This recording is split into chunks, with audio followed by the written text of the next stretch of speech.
Are you looking to build influence? Or maybe to drive more traffic?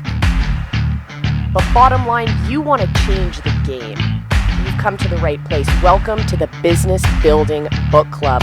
We're going to give you the tools you need to succeed, both online and in person. Brought to you by Coach Molly and 3 Pines Leadership.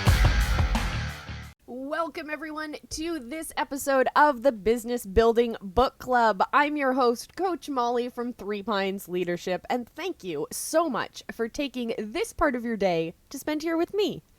This season of the Business Building Book Club, we are doing one of my favorite books. This book literally changed the game for me. What it does is it takes an incredibly complex, huge concept, and it breaks it down into tiny, manageable pieces and doable steps, which I absolutely love. So anyways, I'm Coach Molly from 3 Pines Leadership. You can find me on Twitter at Coach Molly with an E, or at 3 Pines Leadership on everywhere else. This is the Business Building Book Club. This season, we are diving into Expert Secrets, the Underground Playbook for converting your online visitors into lifelong customers. It's all about building relationships. It's all about serving your customers with value, my friends. Yeah, that's right. And remember, you can get your own copy of Expert Secrets. All you have to do is pay for shipping. The book, Russell's going to cover the cost of the book for you, which is absolutely incredible. So shout outs to Russell. Thank you so much for giving us this ton of value. And I highly recommend that you pick up a copy, my friends. Why? Because the book is full of these awesome little drawings and photos and charts and all that kind of stuff that I'm not going to read out here on the podcast, but you definitely want to check out these little diagrams because they are designed as really quick memory triggers. So when you want to start putting this stuff into play, it's so much easier to remember. You just have to flip through the book and you're like, oh yeah, I remember that concept. Oh yeah. So you can get your copy at leadershipmade.com/expert-secrets. That's leadershipmade.com/expert-secrets. This week, we are diving into another chapter. So you get to get cozy, get your cup of tea going, pull up your copy, and let's dive into secret number 3, the 3 core markets or desires. And this starts on page 58. All right, here we go. Every so often, we run an event at ClickFunnels headquarters called the Funnel Hackathon, or FHAT event for short. We usually pick a topic, teach a concept, and the rest of the day everyone works on that part of their funnel. These hackathons typically go late into the night, often until 2 or 3 in the morning. One night of the hackathon was being run by one of my friends and lead trainees, Steve Larson. He had just taught a session and everyone was working on their funnels when one of the attendees approached the left side of the stage. "Hey, can I run my offer by you?" he asked. "Sure," Steve responded. The guy then went on and explained all the things that he was going to include inside his offer. After he was done, he asked, "So, do you think that offer's sexy?" Steve responded, "It depends. What market are you serving?" He answered back, "I don't know." "Well then, that's the riskiest idea I've ever heard in my life." "Wait, what?" Think about it. If you don't know who you're serving, anything you come up with is a guess because you aren't the one buying it. You don't fill your own wallet. You need to figure out who you are going to serve first, and then you can create the offer or offers that they want.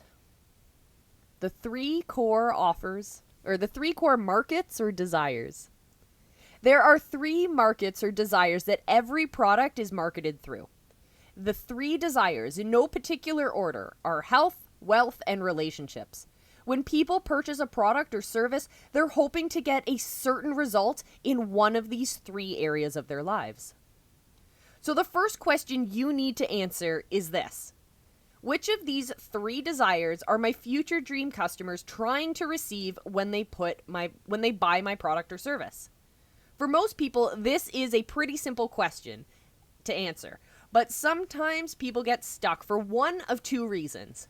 Reason number 1, my product fits into more than one of these desires. Many products can be marketed towards getting a result in one or more than one desire, but your marketing message can focus only on one of them. Anytime you try to get your potential customer to believe in two things, your conversions will usually be cut in half, but most times 90% or more. Focus only on one desire with each message you put into the market. Reason number 2. My product doesn't fit into any of these desires. This false belief was best resolved at one of our recent events, where someone told Steve Larson this exact same thing. Steve went on to tell the story of Gillette razors, and then he asked which desire a razor fulfilled.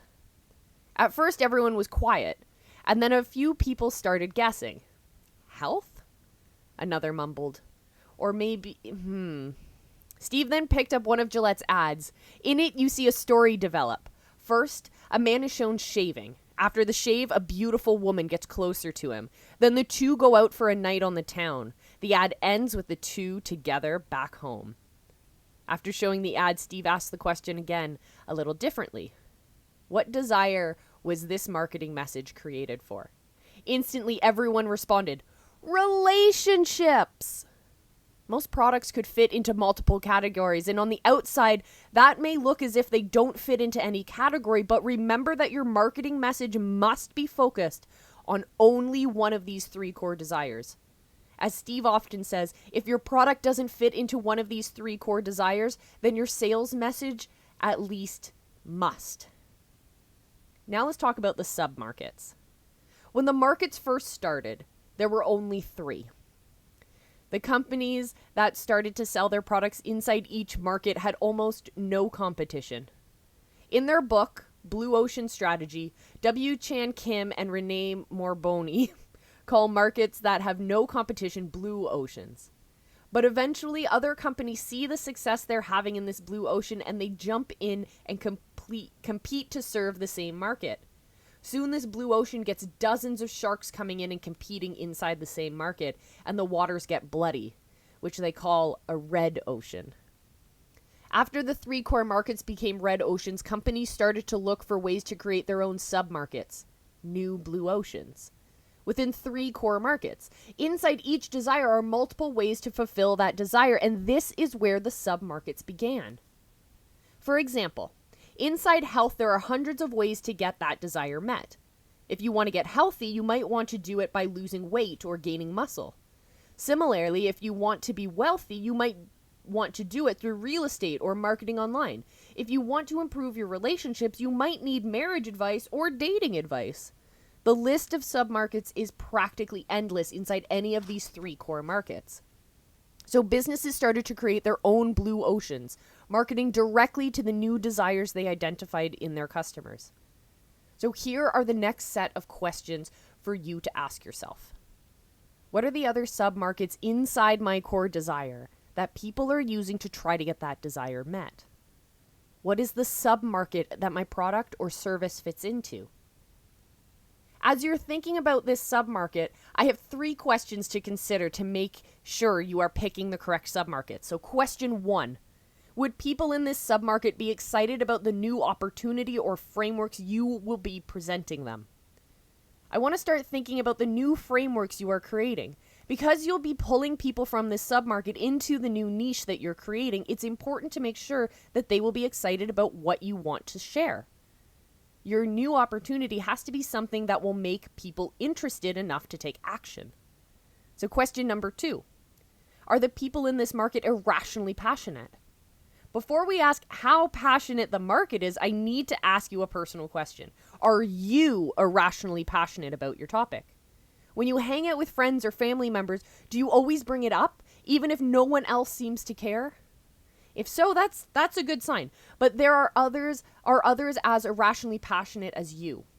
Here are some of the things I look for to determine if my market is irrationally passionate. So communities. Are there online forums, message boards, and social groups dedicated to this topic? How about Facebook groups and fan pages, YouTube channels, podcasts, or blogs with others geeking out on this topic you love so much? Vocabulary. Does the market have its own special language? In the internet marketing world, you hear words like autoresponder and split testing and squeeze pages. In the health and biohacking market, they talk about blood tests and ketones. An irrationally passionate market always has its own vocabulary. Does yours? Events. Does this market have its own events? They might be online or offline conferences, seminars, summits, or masterminds. If events aren't happening in your market, you might have a hard time getting people to attend the webinars and trainings. If they're already used to attending events, you'll have a much easier time. Other experts. Does this market have its own celebrities and gurus? There must be established experts already thriving and selling information products in your market. You don't want to be the first celebrity in a market. You want a topic or niche with its own subculture already established. Question number 3. Are these people willing and able to spend money on information? Sometimes people are willing to spend money, but they aren't able. They are broke. Other times, they have all the money in the world. They are able, but they are not willing to part with a dime. Your submarket must be both willing and able to spend money. For example, I had a friend who saw huge potential in the video game market. He spent a fortune trying to launch his product in this new niche. What he found was that even though there was plenty of kids playing video games, they didn't have credit cards. It's hard to sell your mom on why you need to buy a course that will help you play video games better. Even though the kids he was targeting may have been willing to buy, they weren't able to.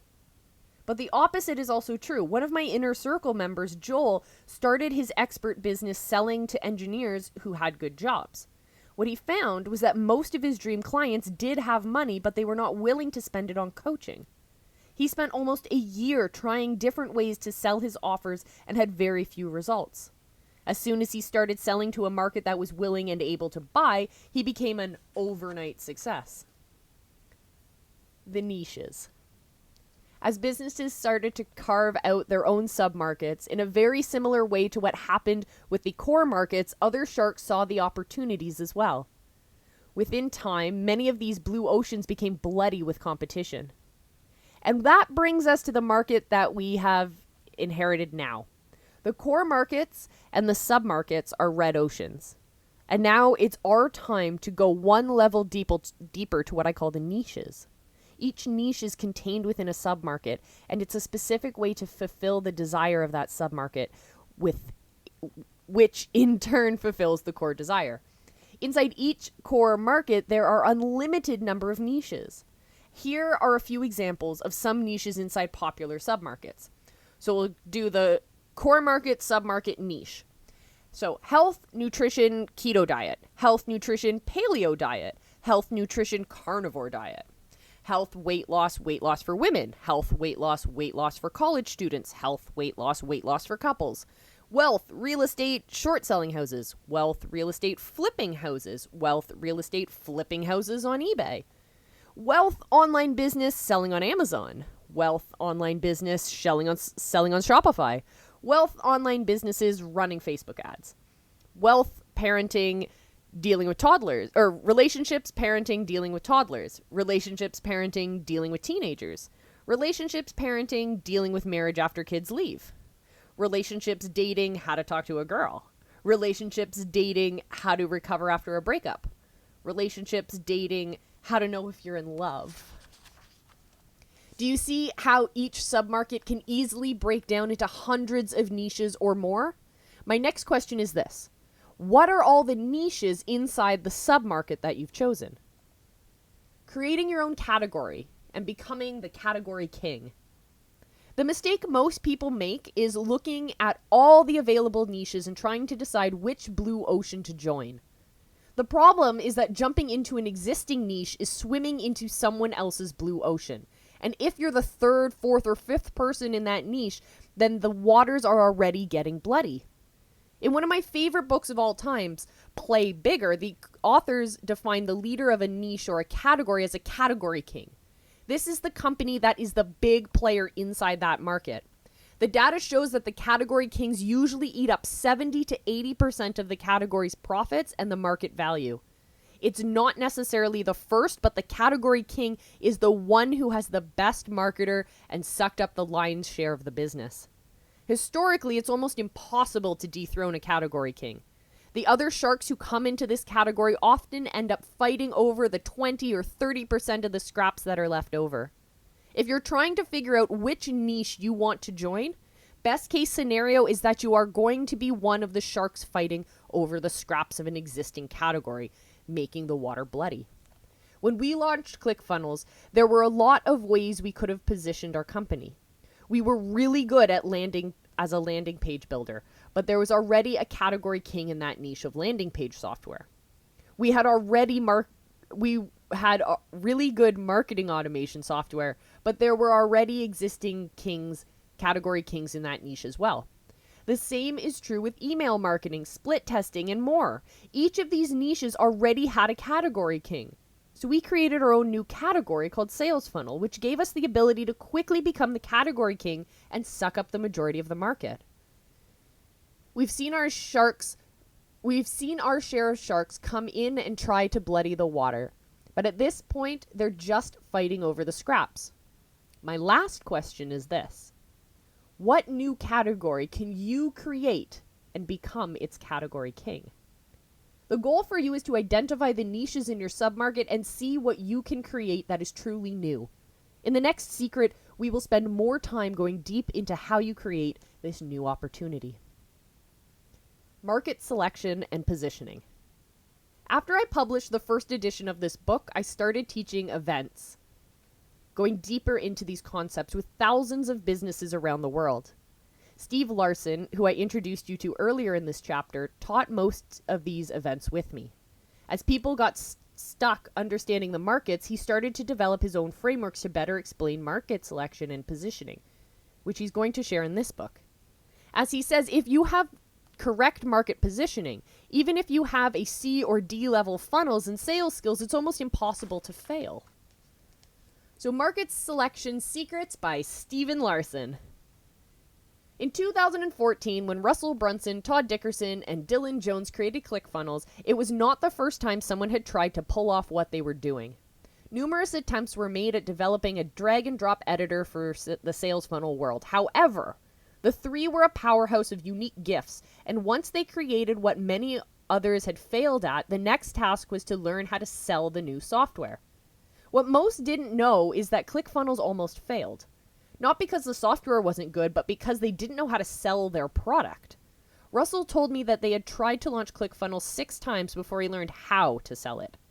The 6th attempt is when he got the correct marketing positioning, found the frustrated customers in the red oceans around him, and gave them a new opportunity. Let me explain the details behind how this works, and then I'll come back to this story to show you how he used these principles to find his dream customers in the markets they were already in, and created one of the fastest growing software companies of all time. The market is a location, not a person. To illustrate this point, let's pretend that you are a fisherman and that you live just outside of a big village. You wake up, walk out of your hut, and then put on your sandals and grab a basket of fish that you're going to sell for the day.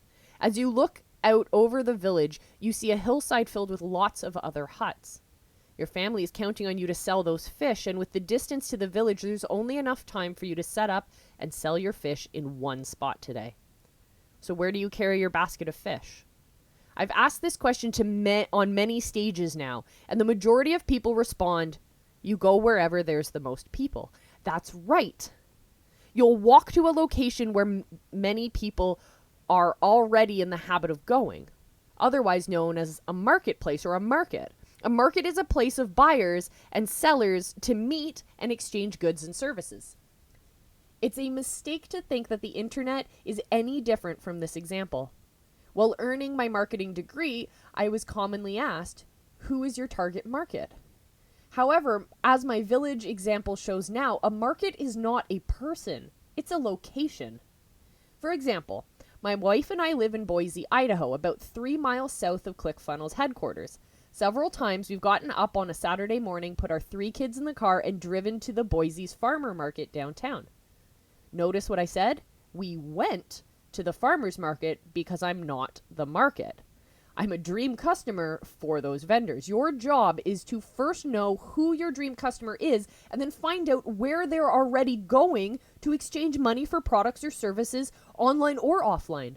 Clarity on who your dream customer is and where they are already going, where they already go to buy is a major milestone and shortcut to creating effective marketing for your business.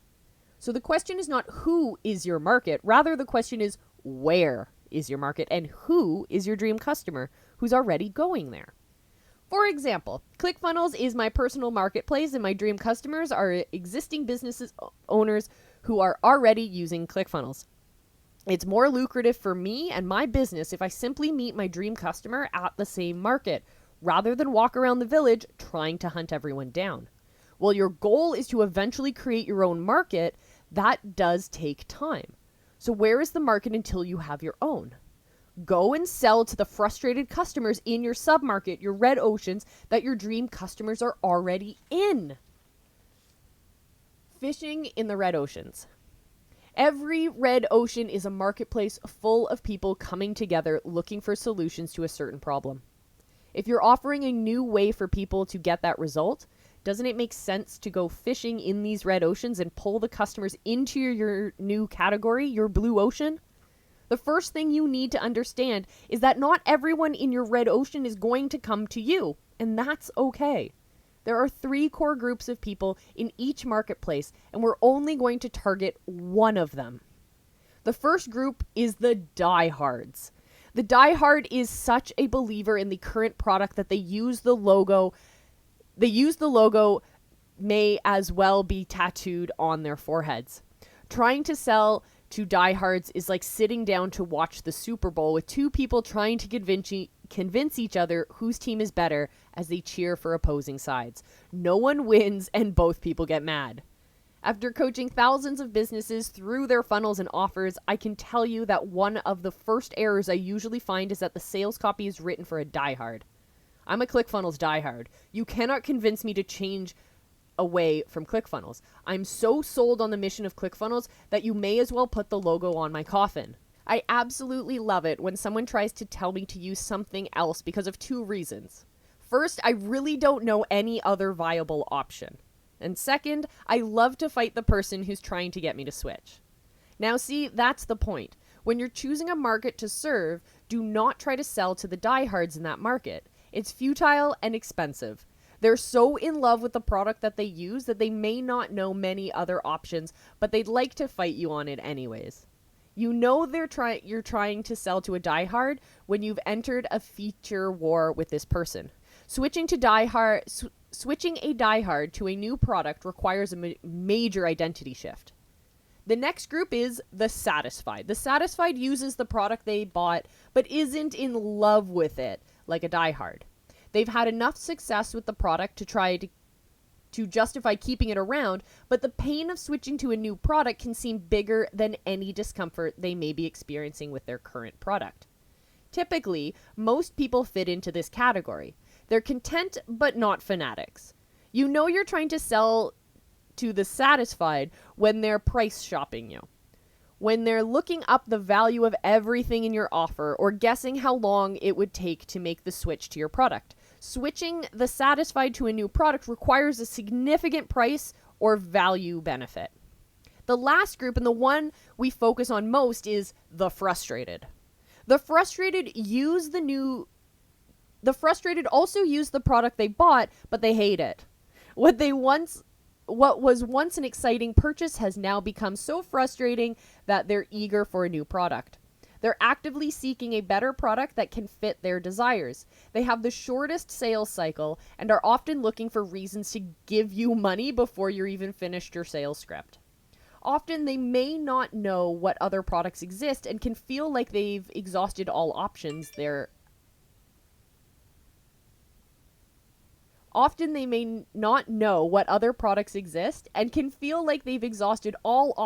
they know about. This is my dream customer because they buy. They move like they're hungry for my product, and it makes fulfillment more enjoyable. You know you're trying to sell to the frustrated when they've listed the things they hate about their current product without you asking. Switching a frustrated person to a new product requires finding them, gaining their trust, and giving them a small amount of education. One of the things I realized in the first product I was selling was that my list was filled with a bunch of people who were either diehard or satisfied, which set me up an uphill battle during fulfillment from the start. If you decide ahead of time to sell only to the frustrated in your market, you'll have a much more enjoyable business and customer experience. So competitive or complementary? The offers you create will either compete with or complement the things that you're already being offered in the marketplace. So competitive.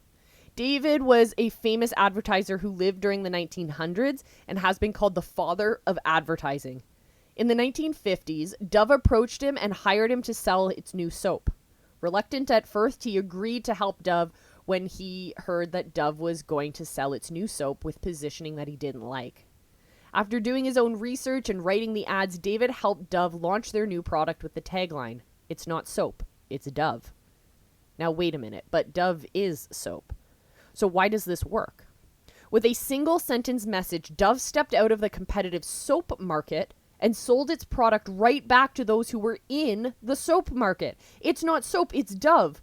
Dove was tossing rocks at the general soap market and telling everyone inside to leave that location for Dove. The next thing David did was tell everyone Dove is a moisturizer first, but it also happens to clean like soap as a side benefit. So you still get the benefit of soap, but you're also buying a moisturizer. Very clever. Market positioning is how people fit you into what they already know. People already knew soap, so David simply anchored his message off of what people already knew and then threw rocks at it. This is called competitive market positioning. So complementary. In the early 1900s, no one drank orange juice because orange juice wasn't a thing. Albert Lasker, coined as the father of modern advertising, invented it. California Fruit Growers Exchange contacted Albert with a major problem. For some reason that year, orange trees were overproducing and there were so many oranges that the company was cutting down its own trees. Albert's task was to dramatically increase orange consumption. The first thing Albert did was change the company name to Sunkist. After figuring out that people could drink the juice from oranges and that a single glass took 2 or 3 oranges to fill, Albert set off to make drinking orange juice perceived as part of a healthy American breakfast. So his firm invented the orange juice extractor, which is probably in your kitchen right now, and made an offer. For 10 cents, you could buy the orange extractor plus receive a bundle of oranges for free. It worked. Inventory flew off the shelves and Sunkist was saved. The campaign "Drink an Orange" is still used today. Do you see how Albert used complementary market positioning to sell his new orange extractor? He created a product that complemented the existing products in the market rather than throwing rocks at the existing products in the market like David had done with soap. I bring this up because many believe that the only way to create a new market is to throw rocks at the existing market, which is not true at all. Can you see how these basic principles of market positioning can help? Understand that the market is a location and that you're fishing in red oceans for people who are frustrated in their current opportunity, and presenting them a new opportunity is the big idea. This is one of the big secrets to ClickFunnels' success on the 6th launch. Russell positioned ClickFunnels to be competitive with the website market. The sales script now called out a frustrated website users to tell them there was a better way, capturing them in the middle of their frustration. A tagline of the new script warranted frustrated website users of the death of websites and talked how ineffective websites are compared to sales funnels.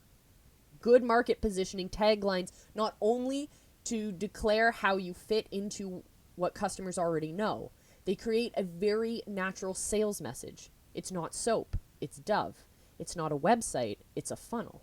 Was said competitively to the website market, and the website market built the funnel market. Indisputably, ClickFunnels has changed the world by handing the power of tech back to the entrepreneurs, but without the requirement of being techies. Because of ClickFunnels, entrepreneurs get to be marketers again. Products that don't make it are usually still great products. That's not the problem. The problem is that business owners often have no idea who they're selling to, where people are already buying from, and what kind of market positioning to use. Choosing a dream customer, selecting a market, and developing your market positioning will get you so far more of a foundation than I ever understood during my first 34 product tries. It wasn't until I learned how to be a marketer with the lessons I've described that my wallet started gaining weight. As Joe Polish said, there's no relationship between being good and getting paid. However, there's a huge relationship between being good at marketing and getting paid. So do your homework. I like sharing Steve's ideas about market selection and positioning because it takes the guesswork out of finding your dream customers. Understanding this helps you quickly identify them and know what to say to pull them into your new category. A few years ago, I had someone join my coaching program who was really successful at making money in real estate. He told me he wanted to become a real estate expert to teach others what he knew. I was excited because although I am not in that market, I am friends with 2 or 3 dozen people who are. I asked him about some of my friends, names everyone in that industry would know, and he had never heard of any of them. I told him that if I knew his market better than he did, that he was in trouble. My assignment to him was to find 20 or 30 other gurus who were already in his market, consume everything they had to offer, see what they were teaching, and figure out where he could carve his own unique spot in that ecosystem. There are so many people who want to start a business and they just start creating things without really understanding the history of the market, what the competitive landscape looks like, and where they're going to fit into that ecosystem. If you truly want to be successful, you need to do your homework and learn to understand the marketplace that you're entering into so you can create your own category. Once you do that, you'll be able to easily identify where your frustrated dream customers are currently congregating. And with that, my friends, we're closing the book on this chapter of Expert Secrets. Make sure you get your own copy if you haven't already at leadershipmade.com/expert-secrets. That's leadershipmade.com/expert-secrets.